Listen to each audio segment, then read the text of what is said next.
টুংটাং আওয়াজ, যেটা কামারের কাজের সৌন্দর্য।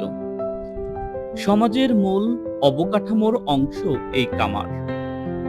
কামারের মতো আমাদের সমাজে বিভিন্ন পেশার মানুষ সমাজকে শান্তি, সুখের ছায়ায় ঘিরে রেখেছে।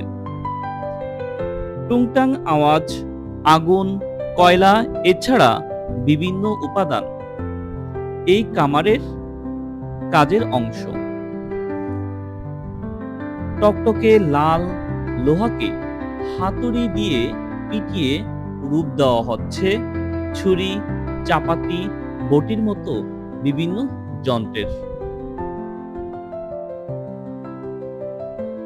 এই পেশা প্রধানত বংশ পরম্পরায় চলে আসা। এই পেশার মানুষের দেখা মিলে বিভিন্ন বাজারে, গঞ্জে। লোহার বটি বা কাস্তে, কোদাল, কোড়াল এগুলি তৈরি করার জন্য প্রথমে লোহার পাত নির্দিষ্ট মাপে কেটে নেওয়া হয়। অতঃপর কয়লার আগুনে চামড়ার জাতার মাধ্যমে বাতাস দিয়ে লোহাকে নরম করে ফেলা হয়। পরবর্তীতে হাতুড়ি দিয়ে নির্দিষ্ট আকারে নিয়ে আসা হয়।